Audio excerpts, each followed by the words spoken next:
ça, et aussi c'est pas forcément une bonne idée de se faire relire trop tôt par d'autres. Mm. Ce que j'aime bien, mais alors voilà, c'est moi, hein, c'est perso, mais c'est ce que Stephen King appelle écrire la porte fermée. Comme ça, vous vous sentez pas jugé. Bienvenue au Café des auteurs, le podcast pour les écrivains en herbe et créateurs perdus dans la jungle des conseils contradictoires. Je m'appelle Ingrid Lemaire, je suis coach littéraire chez j'écrisunroman.fr, formatrice et auteure. Ma mission avec ce podcast est de te détendre, de t'inspirer et surtout de te guider. Que tu souhaites écrire, trouver des lecteurs ou vivre de ta passion, je t'apporte des conseils concrets et bienveillants et des interventions de professionnels. Prépare ta boisson chaude favorite, c'est l'heure de souffler un peu. On est avec Aurélie Wallenstein. Hello Aurélie. Bonjour. Et alors, est-ce que du coup, tu pourrais te présenter rapidement, toi, puis tes livres? Eh bien, alors, Olive Einstein, je suis autrice d'imaginaire, principalement. J'écris depuis bien longtemps et je publie depuis 2013. Ce sera le 11e roman qui va sortir le 20 mai prochain. Je suis plutôt dans le registre fantasy, mais je fais des incursions aussi, post-apo, plutôt dans le fantastique des fois. J'ai écrit 3 ouvrages pour la jeunesse. Et les autres, c'est du jeune adulte. Adulte? Oui, alors ça c'est une question, C'est une question piège. c'est un peu la question piège. Donc en fait en grand format, mes livres sont publiés en young adulte, sauf Yardam qui est vraiment en adulte. Et en fait quand ils passent en poche chez Pocket Imaginaire, là ils sont au rayon adulte.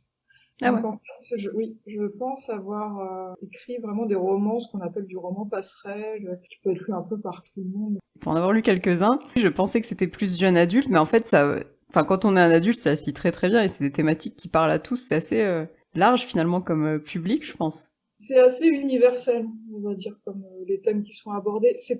J'écris pas des textes avec des adolescents qui Mm. vivent des aventures. C'est des personnages qui sont adultes pour la plupart. Enfin, ça dépend des bouquins, mais dans Yardam, Yardam est vraiment adulte. Dans Yardam, le héros a 33 ans. Dans Le Dieu Oiseau, ils ont 21 ou 22, plutôt la trentaine. Voilà, c'est pas des enfants, quoi, comme ce qu'on peut voir Mm. dans certains titres young adultes qui sont vraiment sur le passage de l'enfance à l'âge adulte, c'est pas trop, mais... Et du coup, avant de parler justement du désert des couleurs, etc., est-ce que tu peux nous parler un peu de tes débuts? Peut-être ta première publication ou comment t'as commencé à vraiment te dire que ça allait être ta voix, peut-être? Alors moi, c'est vraiment une vocation. C'est même assez mystérieux parce que j'ai eu ce désir enfant. J'avais, je pense, 6 7 ans. Quand les profs à l'école vous demandent mais quel métier tu veux faire plus tard, ben moi je mettais fermière écrivain parce que je voulais aussi avoir des animaux. Et je m'imaginais que fermière c'était vivre avec ses animaux. Et écrivain. Tout de suite, j'ai eu cette envie-là. J'ai commencé à raconter des histoires quand j'étais vraiment enfant. Après, tu les écris, tu fais de la fanfiction. Tu fais de la fanfiction avec les personnages de dessins animés que t'aimes bien. À 10 ans, j'ai écrit un roman que j'ai inventé un éditeur, j'avais fait une couverture, j'étais très fière de moi. Alors je sais pas où tout ça est passé, c'est à la poubelle. Après, vers 13 ans, ma copine de l'époque m'a offert Cimetière de Stephen King. Et là, vraiment, je pense que là, il y a eu un changement, une vraie révélation. Je me suis dit, ah oui, là, quand même, c'est ça que je veux faire.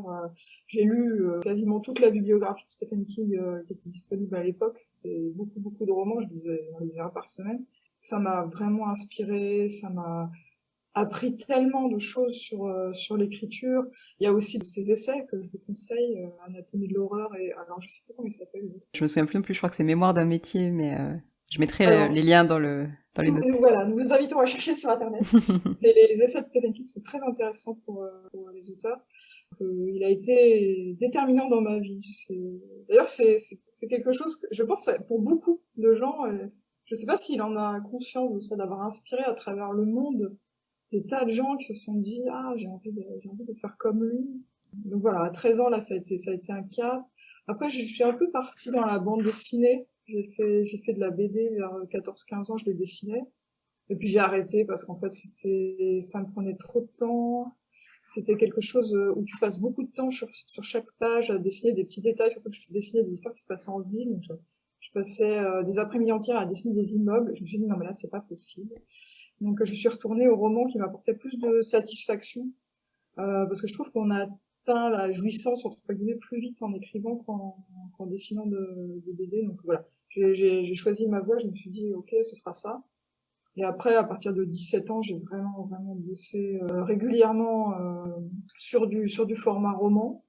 J'ai fait un peu de nouvelles quand j'étais ado et ouais, à partir de 17 ans du format roman. Et c'est très formateur. J'ai vraiment beaucoup écrit à ce moment-là.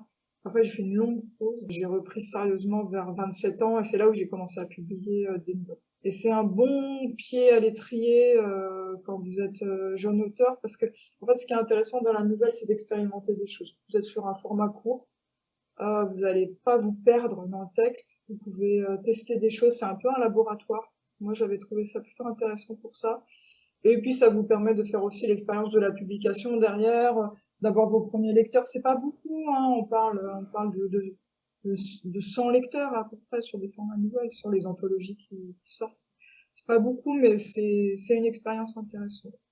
Voilà. Et premier roman en 2013, j'avais 33 ans. Ah ouais. Je trouve ça rassurant aussi de se dire que ça peut arriver un peu plus tard en fait, parce Oui, c'est que ça. Oui, ça oui. c'est arrivé quand c'est arrivé pour toi. Oui, j'ai un parcours long et de bûcheuse, quoi. J'ai vraiment beaucoup travaillé. Avant d'être publiée, j'ai beaucoup travaillé. Après, je pense que ma chance aussi, c'était que j'ai grandi à une époque où il n'y avait pas vraiment la pression de la publication, il n'y avait pas Internet. On était un peu tout seul dans son coin, donc j'ai beaucoup écrit pour moi. J'ai écrit des trilogies de fantasy que je foutais dans mes tiroirs, que je faisais lire à personne. Et en fait, ça me chamboulait pas plus que ça, quoi. J'écrivais vraiment pour moi, je pensais pas à la publication. Je pense que ça m'a aidé à prendre les choses après avec peut-être plus de distance et de maturité quand enfin ça arrive, voilà, t'es plus âgé et c'est cool. Pas de regrets sur tout ça. Moi, j'ai été tentée un petit peu de reprendre, par exemple, celui-là à mes débuts, et je me suis dit, ouais, enfin, c'est plus simple de se mettre sur un projet où on est adulte aussi, on a plus de recul, ouais, de maturité. Bah, mes premiers projets, je les ai vraiment enfouis dans un tiroir et je les ai pas ressortis. Parce que comme tu dis, il y a un peu cette tentation-là de se dire, ah bah tiens, je vais les reprendre. Et en fait, tu travailles énormément pour les mettre à niveau. Après, tout ça, c'est perso, hein. C'est vraiment chacun a sa trajectoire. Mais moi, je regrette pas d'avoir fait comme ça, finalement, de les avoir mis au tiroir. Et du coup, ta première publication en maison d'édition, c'était quel roman? Alors, c'est Le Cheval et l'Ombre dans une toute petite maison d'édition qui s'appelait Sortilège, qui était de la micro-édition, donc pas diffusée, où on vend les romans principalement en salon. Donc ça a été une première expérience intéressante, mais une première expérience un peu frustrante. Ouais. Je voyais qu'en fait ce que je vendais, est-ce que les livres qui se vendaient étaient ce que moi je vendais aux lecteurs en salon. J'ai vraiment eu le sentiment de ramer. Ça a été aussi un cas pour moi. Je me suis dit non, je veux pas de ça, je veux plus faire ça. Je veux être dans une maison d'édition diffusée. Donc après cette première expérience dans une petite maison, je me suis dit pour le suivant, je chercherai une maison avec diffuseur. Ça a été très dur. Ça a été très dur, j'insiste. J'ai mis 2 ans à trouver. Et après, vraiment, les choses ont décollé. Décollé pour de vrai. À partir du moment où j'ai été publiée chez Scrinéo avec Le Roi des Fauves, en fait, j'ai eu du bol aussi parce que j'ai eu une double publication. J'ai eu Les Chevaux de Foudre chez Magnard et Le Roi des Fauves chez Scrinéo, j'ai signé en même temps. Ah ouais. Oui, Chevaux de Foudre a été un carton absolu, ça a été même complètement dingue. Enfin, en un mois, il s'en est vendu 2000 exemplaires, c'était ouf, quoi. Et Le Roi des Fauves a taillé son chemin, lui, petit à petit. C'est un roman qui s'est installé dans le temps, dans la longueur, grâce au bouche à oreille, grâce aux gens qui l'ont porté, aux lecteurs qui l'ont aimé, qui l'ont porté. Et il s'est vraiment installé. Après, il y a eu la reprise chez Pocket. Voilà, trois expériences très différentes en fait. La micro-édition, l'envol très rapide chez Magnard et l'installation sur la durée avec Scrinéo. Ouais, et puis c'est vrai que c'est pas du tout le même impact du coup. Ou les romans qui sont fréquemment cités pour toi, c'est souvent Le Roi des Fauves. Justement, je pense que maintenant c'est un des plus connus peut-être pour toi et même je dirais pour Scrinéo, j'ai l'impression. Enfin, en tout cas vraiment, à part les tiens, je connaissais pas forcément les autres livres de Scrinéo, tu vois. Mais c'est assez drôle parce que j'ai l'impression que ça fait la même chose avec Gabriel Katz. Ah ouais. Avec son Puits des Mémoires, tout le monde cite le Puits des Mémoires alors qu'il a écrit plein d'autres bouquins derrière et c'est un peu le Puits des Mémoires qui reste alors que c'était pas son premier parce que je crois que c'était La Maîtresse de guerre. Mais puis des mémoires, oui, a beaucoup marqué. Et moi, c'est le Roi des Fauves, en fait. Les gens citent le Roi des Fauves. Mais lui, oui, il a mis du temps à s'installer et finalement, il a fait une très belle carrière. J'ai eu de la chance aussi, encore une fois, parce que j'ai été beaucoup aidée par le milieu. Le bouquin a été beaucoup primé. Mm. Pas primé, mais a participé à des prix. Il y a eu le prix des Aliénales. Ça l'a pas mal porté aussi, mais il a été sélectionné à tout un tas de prix, ce qui aide énormément les livres au début. J'ai eu la chance aussi de participer aux Imaginales, ce qui n'était pas gagné la première année. J'ai dit non, je veux aller aux Imaginales, c'est très important pour moi. Et on dit bon, bah d'accord, ok, on te fait une place. Donc ils m'ont fait une place un peu à l'arrache au dernier moment aux Imaginales, et là ça a été extraordinaire, quoi. Mais c'est un super souvenir parce qu'en fait j'avais le Roi des Fauves et Chevaux de Foudre à l'époque, j'en avais deux. Et je débarque entre Marc Castel et Victor Dixen. Je Ah me ouais. dis, oh non, les monstres! Je suis entre deux monstres sacrés, qu'est-ce que je vais devenir? Et personne ne me connaissait. Et c'était trop drôle parce que eux, ils avaient des files d'attente terribles, les gens qui faisaient la queue pour Jean-Luc Marcastel et pour Victor Dixen, qui dédicaçaient à tour de bras. Et en fait, les lecteurs, en patientant pour ces deux auteurs, ben, ils regardaient les miens pour passer le temps. Et du coup, ils disaient, ah bah ça a l'air pas mal, on va le prendre aussi. Donc c'est comme ça qu'a commencé ma grande histoire avec les Imaginales. Si jamais tu es un auditeur de l'épisode et que tu connais pas ce festival des Imaginales, parce que nous, forcément, on écrit dans l'imaginaire, donc c'est notre festival préféré, ou l'un de nos festivals préférés. Bah, c'est le nom du livre imaginaire qui a lieu à Épinal, normalement tous les ans sauf Covid, et qui est parmi les plus populaires de France et très très apprécié. C'est d'ailleurs quelque chose, je trouve, j'en ai pas spécialement trop parlé avec les autres personnes qui sont passées sur le podcast, mais c'est vrai que le salon en soi, et surtout dans l'imaginaire, c'est tout un monde en fait, et c'est pas qu'un monde où tu viens avec ton livre et où tu dis venez acheter mon livre, parce que t'as aussi justement la possibilité de découvrir d'autres auteurs, de rencontrer peut-être des éditeurs. Je sais pas si toi ça t'est arrivé. Ah oui, les Imaginales, déjà, je pense que c'est 30 000 à 50 000 festivaliers sur les 4 jours, donc c'est colossal. C'est pas un salon du livre, comment dire, hiérarchisé avec les auteurs d'un côté et les lecteurs de l'autre. C'est tout le monde se mélange joyeusement, ça se passe dans un parc. C'est très nature, c'est très vert, on peut aller s'installer au bord de la Moselle. Il y a des pique-niques, tout le monde tchatche ensemble, donc c'est très détendu, c'est vraiment une bonne ambiance et enfin les lecteurs, les auteurs, tout le monde aime ce festival et se rejoint c'est une vraie fête en fait de l'imaginaire une fois par an et ça nous manque beaucoup d'ailleurs en ce moment. Je rêvais de participer aux Imaginales, pour moi c'est le Graal de participer aux Imaginales et oui et sérieusement je pense que ça porte un auteur d'imaginaire de participer à ce festival. Ouais, je pense aussi. Hein, on a quelques collègues et consoeurs qui en plus, il y a un prix dans le cadre du festival. Enfin, il y a aussi le speed dating où on peut rencontrer des éditeurs, bon, qui a permis à des collègues aussi d'être publiés parce qu'ils ont rencontré un éditeur dans le cadre de ce festival, quoi. Donc clairement, si vous écrivez de l'imaginaire, c'est quelque chose à regarder. On a parlé de tes débuts, mais maintenant on va peut-être venir un petit peu plus dans une période plus actuelle et tu vas bientôt sortir donc le 20 mai ton livre Le désert des couleurs. Tu peux nous en parler? Alors, Le désert des couleurs, c'est un roman assez différent par rapport au précédent, donc Yardam, qui est un roman très nocturne, très sombre, très enfermé. Yardam, c'est un huis clos, en fait, dans une ville. J'avais pas du tout prévu d'écrire Le désert des couleurs. J'avais prévu d'écrire de nouveau de la dark fantasy, un peu à la Roi des Fauves. Et la crise sanitaire s'abat sur nous, blocage. Une période triste, enlisée, pas créative, où tu te dis, c'était il y a un an, c'était la période mars-avril, où tu te dis, mais c'est pas possible de cueillir des fruits créatifs dans cette période. Alors, il y avait ce décompte des morts tous les soirs qui était très haut, plus qu'aujourd'hui. C'était terrifiant, donc vraiment une sale période, et je me dis, non, mais j'ai pas envie d'écrire de la dark fantasy. Donc là, j'ai eu une période un peu stérile au niveau de l'écriture, et puis je me suis dit, non, mais attends, on va faire complètement autre chose. Et j'ai décidé de faire un récit de voyage très solaire, plein de soleil, de grands espaces, de liberté, qui se passe donc dans un désert coloré, un désert multicolore, où chaque grain de sable, en fait, est le souvenir perdu d'une personne. Parce que quand on marche dans ce désert, on perd progressivement la mémoire. Donc les humains se sont réfugiés dans le cratère d'un volcan où le sable n'est pas encore monté. Il monte le long du cratère tout doucement, mais il n'a pas encore passé par-dessus bord. Mais il va le faire. C'est-à-dire qu'un jour ou l'autre, ce sera fini pour les gens qui s'y sont réfugiés, le sable va passer par-dessus port et donc va effacer la mémoire de tout le monde. Donc il faut partir. Il faut trouver une solution, il faut trouver un autre lieu à investir. Donc il y a des quêteurs, des gens qui partent en quête pour explorer ce désert des couleurs. Donc on va suivre 2 personnages, enfin 3 avec l'animal qui les accompagne, qui est un oiseau télépathe.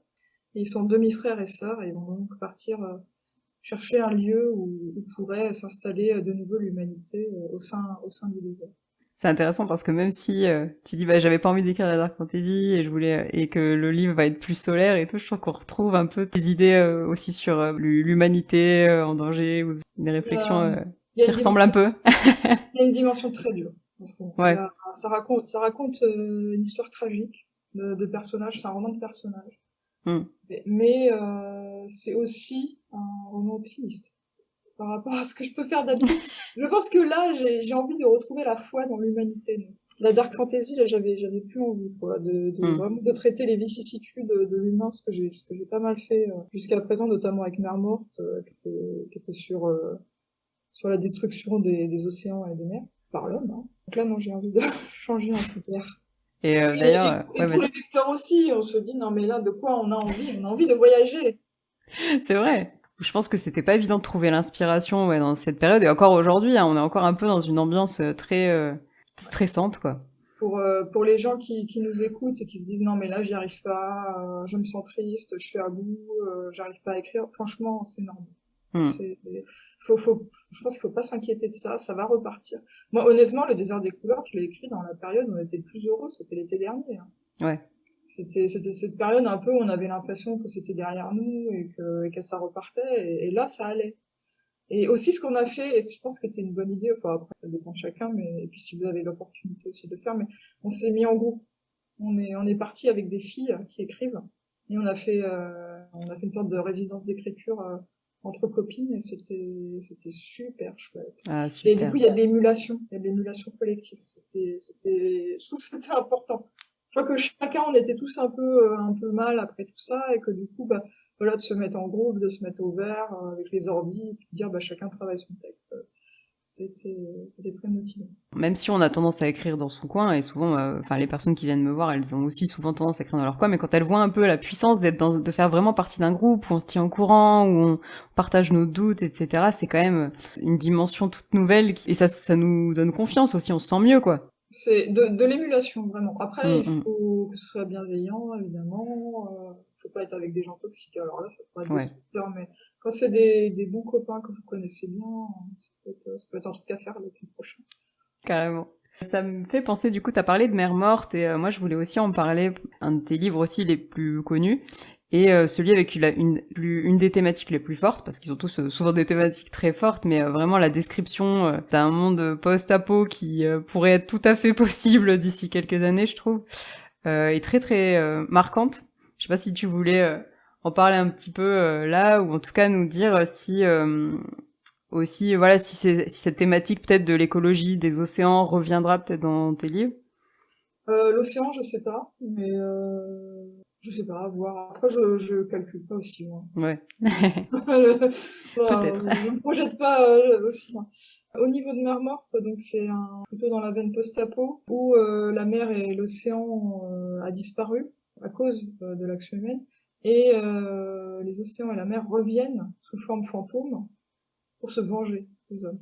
Donc c'est des marées fantômes qui déferlent sur le monde à toute heure du jour et de la nuit. Et c'est pas des phénomènes réguliers, elles font irruption en fait sur le monde. Elles peuvent aller absolument partout. Ce sont des fantômes. Donc elles ne sont pas forcément à l'endroit où elles s'étaient trouvées avant. Elles peuvent aller au milieu des terres, submerger les humains réfugiés, et elles portent dans leurs vagues spectrales des animaux fantômes qui ont été tués par les humains et qui viennent pour s'emparer de l'âme de leurs anciens bourreaux.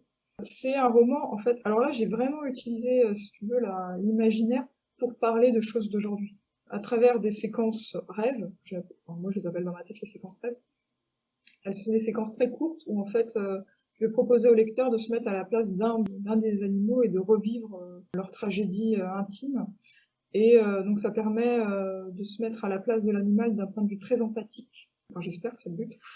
Pour épouser vraiment son ressenti dans la souffrance. Ce sont des scènes très dures, mais qui illustrent un phénomène actuel. C'est-à-dire à chaque fois, c'est quelque chose qui est en train de se passer là, de nos jours. Donc il y a plusieurs thématiques. Il y a les delphinariums, il y a la surpêche, il y a la pollution par le plastique, les marées noires, la coupe des ailerons de requin, qui est une scène extrêmement dure. C'était très dur. Ça a été très dur pour moi à écrire. Vraiment, Ah ouais. j'ai tout fait d'un coup, en fait. Je les ai écrits à la Mm. fin du roman, en une après-midi, parce que sinon c'était trop suffocant à faire. Surtout que je regarde des vidéos pour me documenter, donc c'est absolument atroce. Donc c'est un roman qui l'imaginaire permet ça. C'est-à-dire que l'imaginaire va faire tampon entre cette réalité insupportable, insoutenable, et le lecteur pour lui permettre de réfléchir à cette question, mais en même temps avec le prisme de l'imaginaire. Donc c'est moins abrupt, c'est moins dur que si on voyait le phénomène en direct dans toute sa brutalité. Je J'ai sais pas trouvé si ça c'est incroyable, clair. personnellement, justement, parce qu'effectivement, comme tu dis, c'est l'imaginaire, donc on suit le destin d'un jeune adulte. J'ai vraiment beaucoup aimé, en tout cas, cette façon de dire, oui, mais on suit une histoire, et à travers de cette histoire, on passe par certaines scènes insoutenables, quoi. Mais on veut quand même savoir la suite.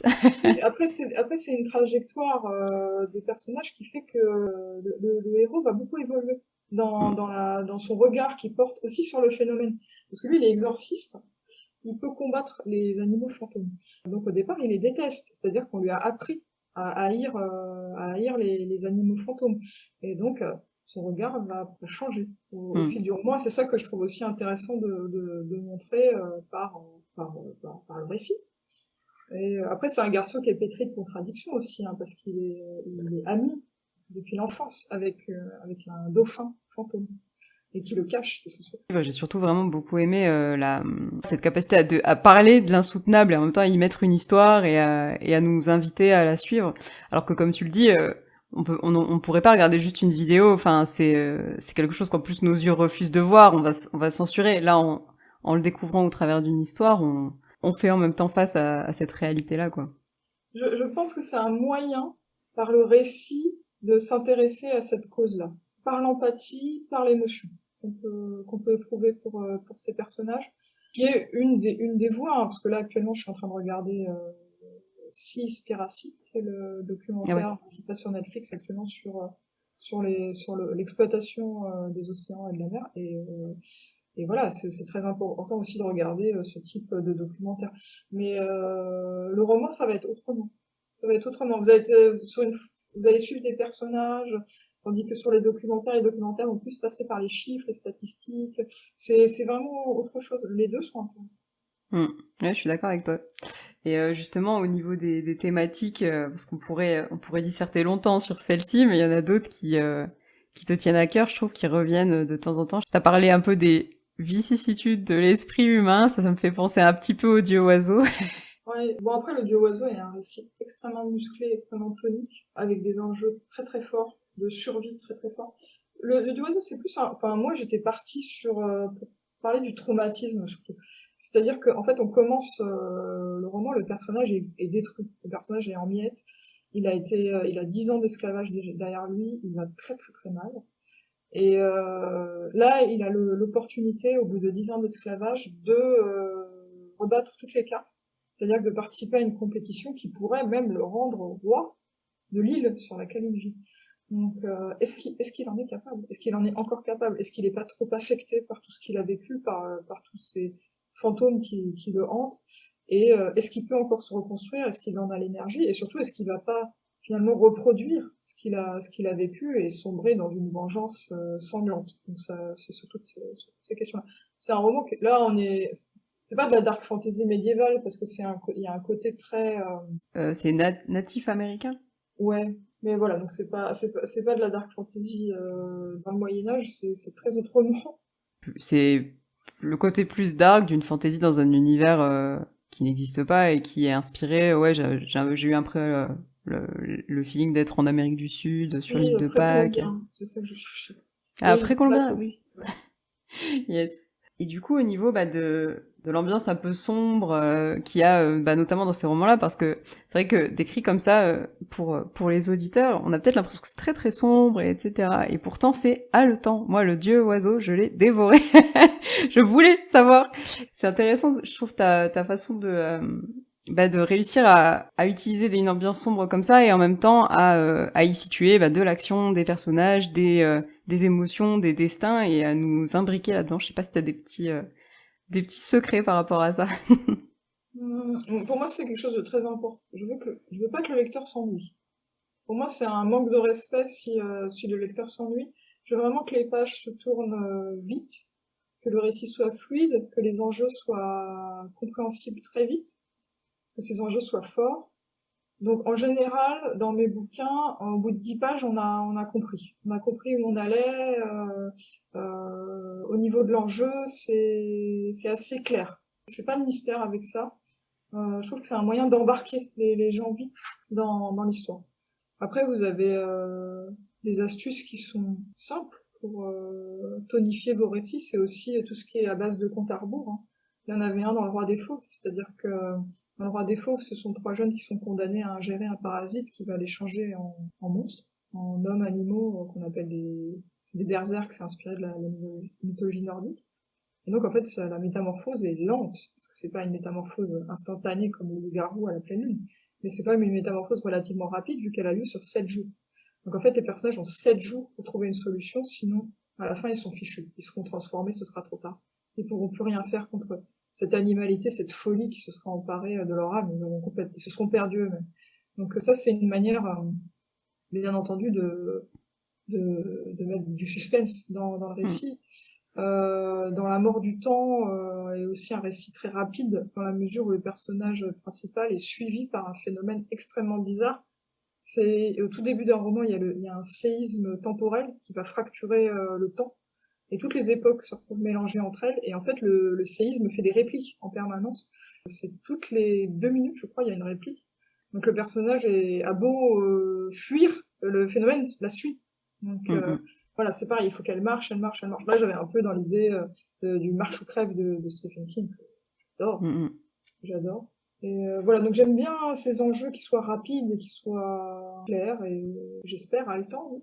J'allais dire, l'intrigue, c'est pas des trucs complexes, chorales avec 15 000 imbrications, mais par contre, c'est efficace, je trouve, et du coup, effectivement, haletant, ouais, on plonge avec le personnage, mais j'ai vraiment l'impression que c'est souvent un seul personnage dont on suit le destin sur tout le livre. Je sais pas si t'as fait déjà des cas où il n'y a pas un seul héros. Yardam Ah qui ouais. est polyphonique, entre guillemets, sur 2-3 points de vue, mais on suit surtout Kazan. Et oui, j'aime bien le terme d'efficacité. Après, moi, j'ai presque un traitement thriller, en fait. Ouais, ouais, c'est vrai. Il y J'aime a un bien le muscle. rythme. J'aime bien le rythme, j'aime bien le muscle. J'aime bien lire ça aussi, hein, ça va de pair. C'est vrai que quand t'as parlé Stephen King, je savais pas que c'était une de tes références, mais j'ai compris un peu plus ce côté justement speed et en même temps avec toute une palette d'émotions Aussi et de d'enjeux. psychologie, hein, j'aime bien développer ça et je pense que c'est quelque chose qui s'approfondit aussi au fur et à mesure de mes romans. Les 2 derniers, en l'occurrence Yardam et Le désert des couleurs, je pense, sont des romans assez psycho. Et c'est vrai que ça se ressent un peu. Je trouve même dans les autres, mais en tout cas les relations entre les personnages et les évolutions, par exemple la relation entre dans le Dieu oiseau entre celui qui justement a été esclave pendant 10 ans et son bourreau, quoi. C'est pas juste bon il a été esclave, on voit toute la palette de sentiments qu'on peut éprouver et la palette d'émotions qu'on peut éprouver dans ce cas-là, je trouve. Au niveau plutôt pour le côté écriture technique, parce que je pense qu'on pourrait parler longtemps des thématiques. Est-ce que tu prépares tes romans, du coup? J'ai essayé beaucoup de techniques différentes. Ce qui m'a aidé sur Le Roi des Fauves, c'était la technique de conception, on va dire, du roman en 3 actes. Les 3 actes, c'est un schéma qui est assez simple. Poser l'univers pendant les 25 premiers pourcents, et à la fin, il va se passer quelque chose pour les héros, le point de non-retour. En fait, vous savez, c'est ce qu'on appelle l'acmé.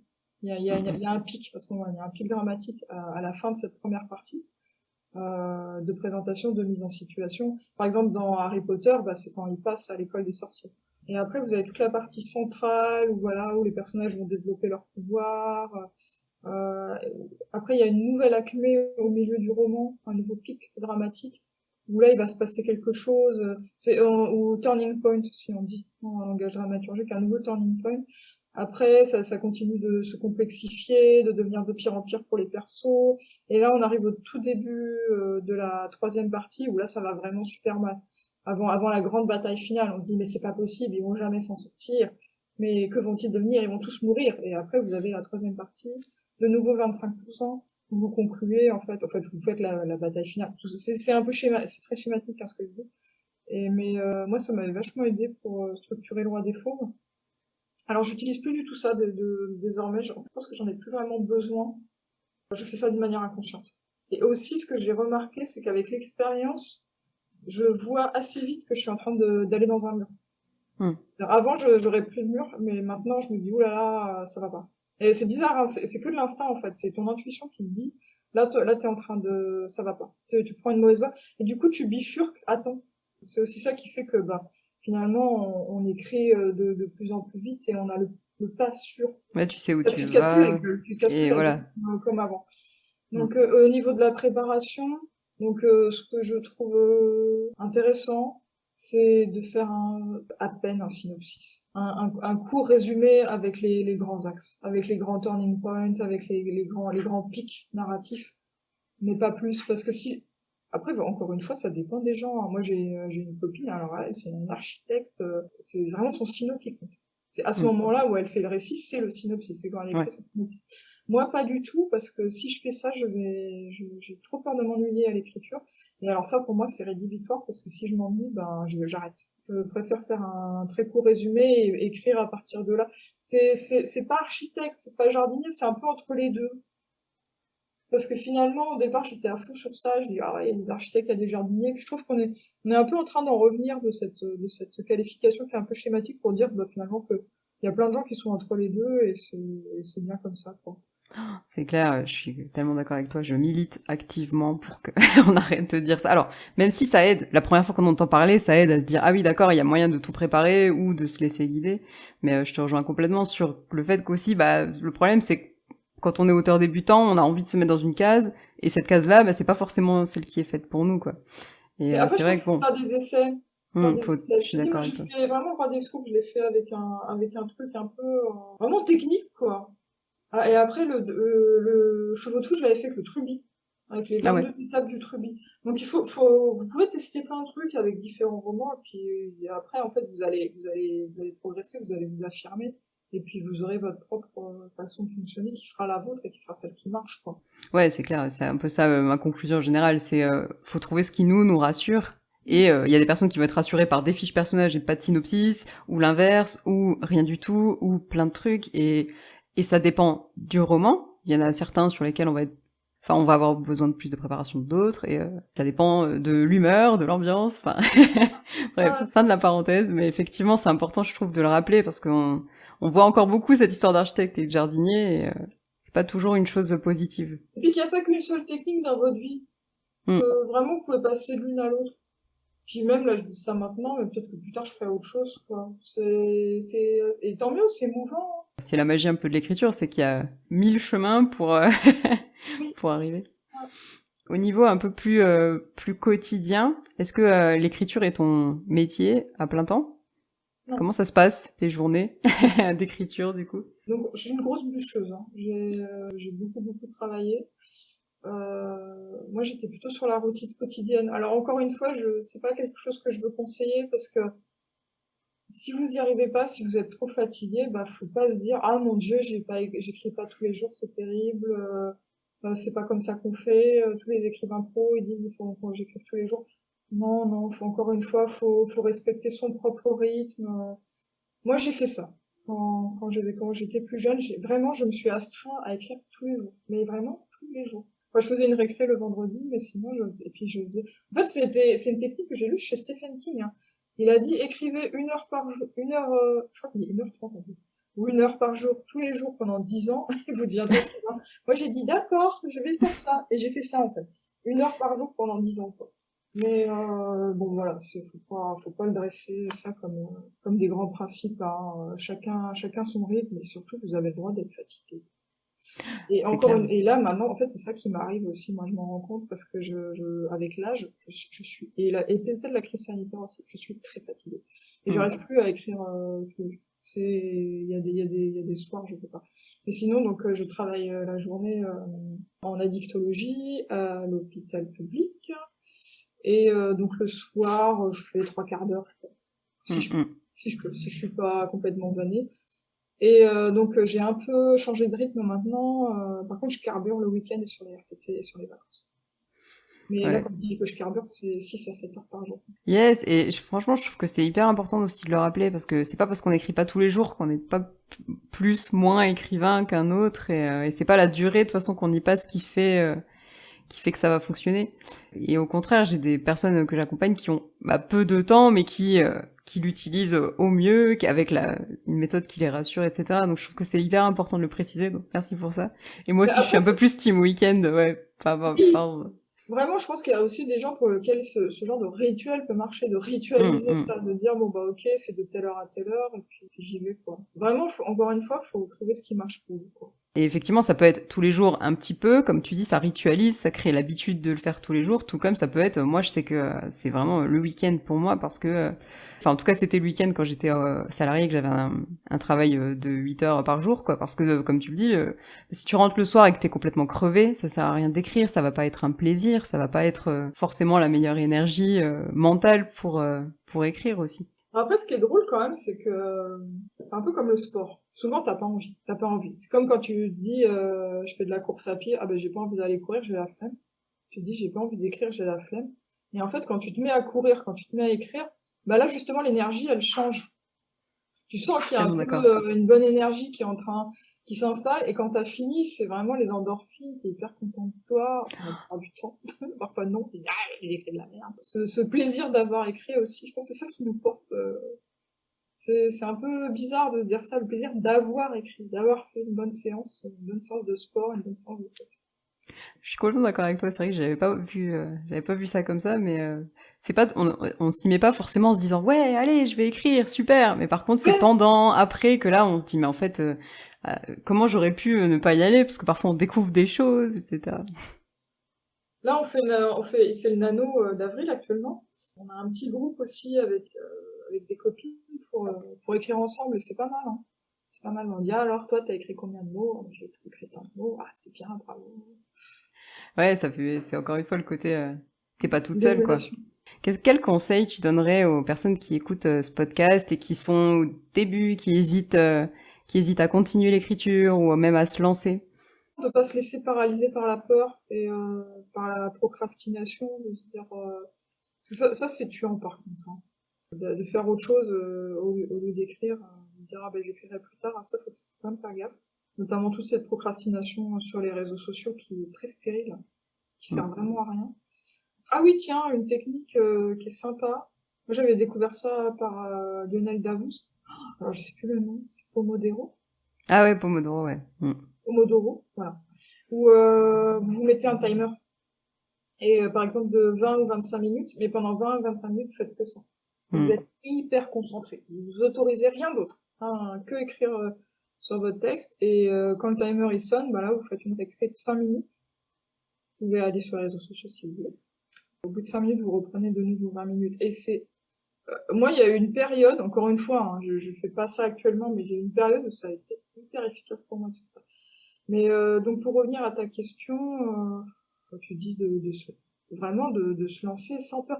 Ah, et aussi c'est pas forcément une bonne idée de se faire relire trop tôt par d'autres. Mm, mm. Moi, ce que j'aime bien, mais alors voilà, c'est moi, hein, c'est perso, mais c'est ce que Stephen King appelle écrire la porte fermée. Comme ça, vous vous sentez pas jugé. Même Mm, si mm. c'est de la merde, vous dites, ah, mais c'est pas grave, j'ai fermé la porte. Il y a personne qui regarde. Je suis toute seule avec mon texte, avec mes erreurs, avec mes errements. Mais c'est pas grave parce qu'après, je vais corriger. Et j'aurai toujours la porte fermée, il y aura personne qui regardera. Vous savez, ce vieux trauma à l'école quand le prof, il regardait votre copie par-dessus votre épaule. Et ça, c'est paralysant, en fait. Donc, moi, je trouve, voilà, de se dire, je suis tout seul, je suis dans ma bulle d'écriture, il n'y a pas de problème, j'ai pas peur. J'ai pas à avoir peur, il y a que moi. Donc, voilà, si je me plante, c'est pas grave. Il y aura que moi qui le saurai, et je vais passer le temps qu'il faut derrière pour corriger. Et puis, je passerai encore un jour à corriger, et puis le lendemain, puis sur le lendemain, puis au bout d'un moment, le texte il sera bien. Et là, on pourra ouvrir la porte et dire à quelqu'un, ah bah tiens, tu veux lire mon texte? Et, voilà. J'ai vu des gens être paralysés par ça, par le Hmm. regard d'autrui, et parce que c'était trop tôt en fait, ils étaient trop Hmm. à vif. Et mais après, il y a d'autres gens que ça peut stimuler aussi, donc vraiment ça dépend de vous. Mais c'est vrai qu'en tout cas, il y a des personnes à qui ça fait vraiment extrêmement peur de montrer ces extraits. Et je te rejoins totalement sur ce côté que c'est pas obligatoire dès le début. On a déjà le temps d'écrire, même on peut écrire le premier jet en entier si on veut, et puis le recorriger en entier si on veut. Comme tu le dis, on a pendant le premier jet et puis nos premières corrections, on peut aussi garder ça pour soi et déjà nous corriger à notre manière, comme nous on pense et dans la direction que nous on veut, avant de commencer là à chercher des avis extérieurs et à corriger ensuite différemment quoi. Mm. Et je trouve que ça fait du bien. Être Mm. indulgent avec soi-même, parce qu'on est quand même Ouais. dans une société très performative. Les réseaux sociaux, c'est du jugement en Mm. permanence. Donc un peu de se déconnecter tout ça. L'écriture, c'est pour vous, c'est votre espace à vous. Ça peut être votre respiration, votre bulle. Vous y jetez des choses très intimes. On y met de soi, on y met beaucoup de soi. Donc voilà, être indulgent, être aussi bienveillant avec ça. Et quand vous relisez les textes des autres, aussi vous être bienveillant. Sur le forum Cocyclix, la créatrice Liz Steven disait: les gens vous confient leurs rêves, prenez-en soin. Ah, c'est beau. Et ça, c'est ouais, c'est quelque chose qui m'a vraiment toujours, tu sais, quand je bétalie un texte, j'ai toujours ça en tête. Ah ouais. Et vraiment prends soin des autres, mais prends soin de toi aussi. C'est tes rêves, c'est tout ce que tu vas mettre dans ton roman, c'est tellement intime, c'est vraiment on écrit avec notre cœur, quoi. Donc voilà, faut faire preuve aussi d'indulgence avec soi-même, faut pas être trop dur. Je pense que on a tendance à être très dur avec soi. Mm. C'est clair. Et puis je pense même, tu as parlé de la performance, il y a aussi le fait de compter les mots.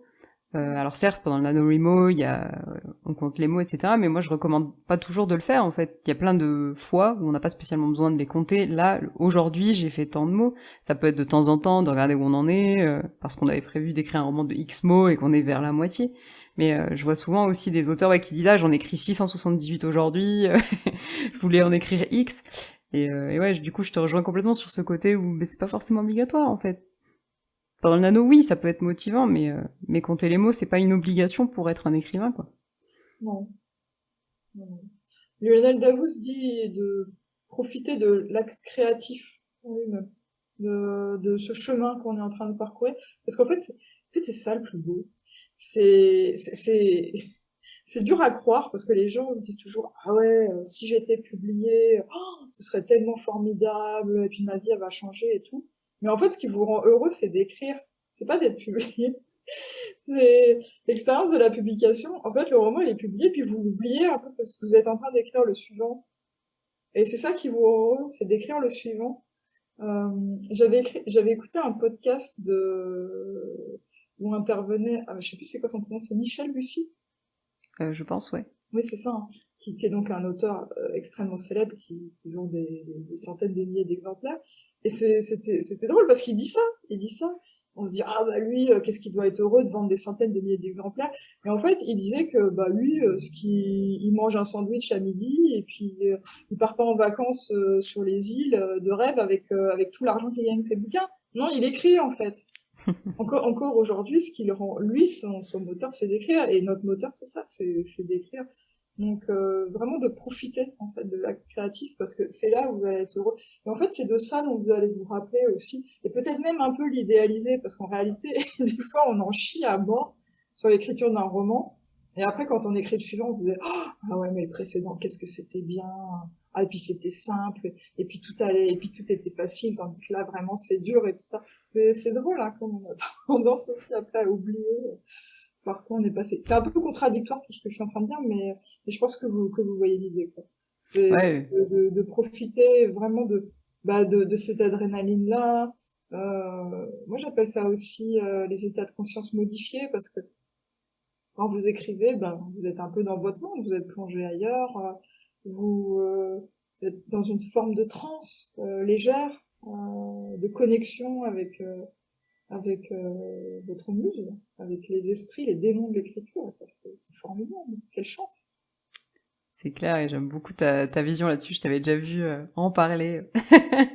Je sais plus où, justement, t'avais parlé un peu de cet état un peu de transe, en fait, parce que, justement, d'ailleurs, on parlait de Pomodoro, mais Pomodoro, moi, c'est quelque chose qui m'a aussi beaucoup appris, parce que comme c'est vraiment une moyen de, comment dire, d'écrire à 100%.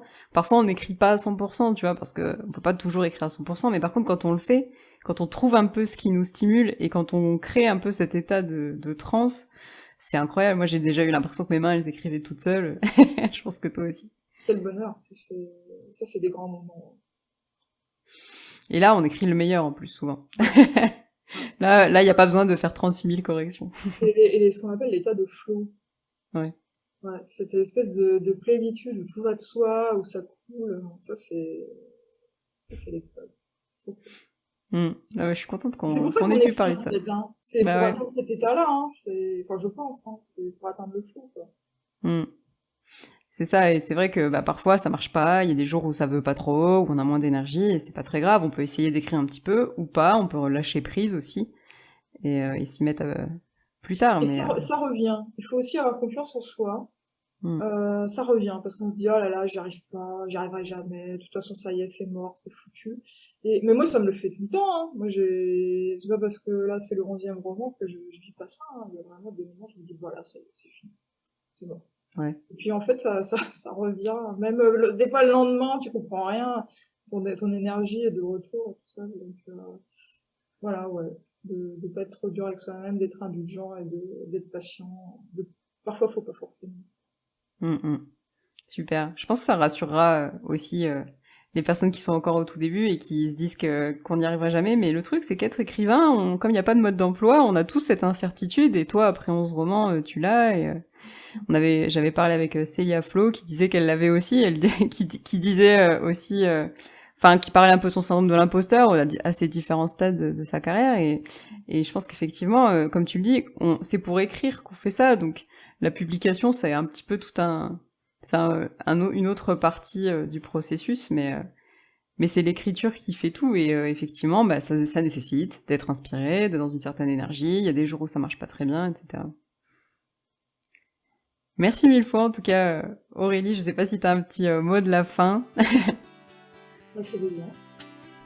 Merci beaucoup d'avoir écouté cet épisode jusqu'au bout. Je t'offre le guide Relooking pour améliorer ton style d'écriture en 10 exercices. Tu peux le télécharger sur j'écrisunroman.fr/guide. Et on se retrouve dans 2 semaines au Café des auteurs. Prends soin de toi.